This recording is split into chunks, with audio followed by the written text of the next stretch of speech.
Difference between plant cells and animal cells. ठीक है, difference का मतलब होता है अंतर।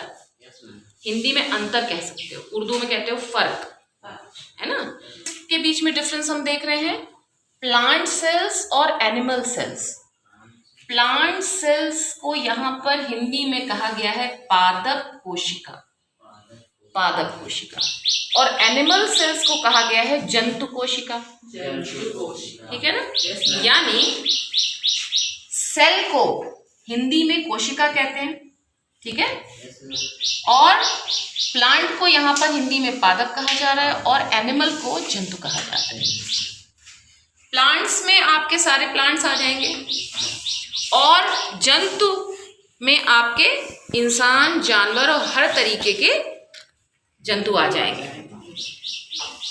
पादप कोशिका और जंतु कोशिका में अंतर। शुरू करते हैं। पहला डिफरेंस है कोशिका भित्ति पाई जाती है। कहाँ पाई जाती है? प्लांट सेल्स में, पादप कोशिका में कोशिका भित्ति पाई जाती है और ये जंतु कोशिका में नहीं पाई जाती है। देखिए कोशिका भित्ति क्या होती है? कोशिका भित्ति क्या होती है? किसी भी सेल का सबसे बाहरी कवर जो होता है, सबसे मजबूत, जो कोशिका को मजबूती प्रदान करता है। क्या प्रदान करता है? मजबूती प्रदान करता है, दृढ़ता प्रदान करता है, उसको हम कोशिका भित्ति कहते हैं। कोशिका भित्ति कहते हैं सेल का कवर। ठीक है, तो ये आप याद रखेंगे कि ये प्लांट सेल में नहीं पाया जाएगा, प्लांट सेल में नहीं पाया जाएगा, और ये कोशिका भित्ति एनिमल सेल में पाई जाएगी। ठीक है। सेकेंड आ गया हरित लवक। हरित लवक भी प्लांट सेल में पाए जा रहे हैं लेकिन एनिमल सेल में पाए नहीं जा रहे हैं। हरित लवक क्या है? हरित लवक वो पदार्थ है जिसमें क्लोरोफिल पाया जाता है। हरित लवक वो पदार्थ है जिसमें क्या पाया जाता है? क्लोरोफिल पाया जाता है।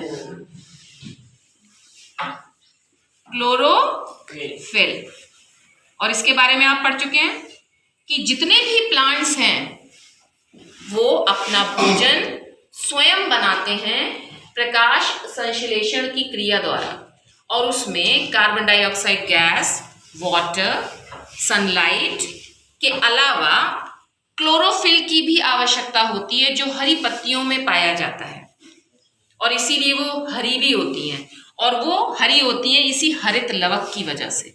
इसी के अंदर क्लोरोफिल पाया जाता है और वो प्रकाश संश्लेषण की क्रिया में भोजन बनाने में मदद करता है। लेकिन ये हरित लवक जंतु कोशिका में नहीं पाया जाएगा, क्योंकि जानवर या इंसान अपना भोजन बाहर से प्राप्त करते हैं, अपने शरीर में नहीं बनाते।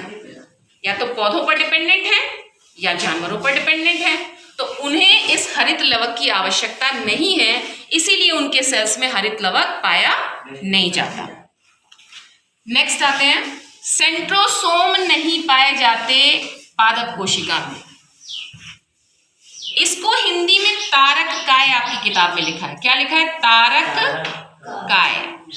ठीक है, तो चाहे आपको सेंट्रोसोम याद रहे चाहे उसका हिंदी वर्जन याद रहे, तारक काय दोनों एक ही हैं। तारक काय या सेंट्रोसोम प्लांट सेल में नहीं पाए जाते, और सेंट्रोसोम, तारक काय जंतु कोशिका में पाए जाते हैं। इनका क्या काम होता है? सेंट्रोसोम न्यूक्लियस के पास कहीं पाए जाते हैं। सेल में जो न्यूक्लियस होता है, जिसको आप केंद्रक बोलते हैं हिंदी में, उसके पास कहीं होता है, और ये सेल को डिवाइड होने में मदद करता है। इसका काम होता है सेल को डिवाइड होने में मदद करना, 1 से 2, 2 से 4, 4 से 6, है ना। इसके बाद रिक्तिका, नाम से ही जाहिर है, रिक्त मतलब खाली स्थान।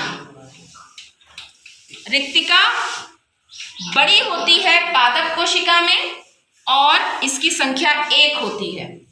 रिक्तिका बड़ी होती है और 1 होती है प्लांट सेल में, और रिक्तिका छोटी होती हैं, संख्या में अनेक होती हैं, बहुत सारी होती हैं। इसको आप इंग्लिश में वैक्यूल कहते हैं। ठीक है। 5वां है केंद्रक। ठीक है, ये आपका होता है न्यूक्लियस।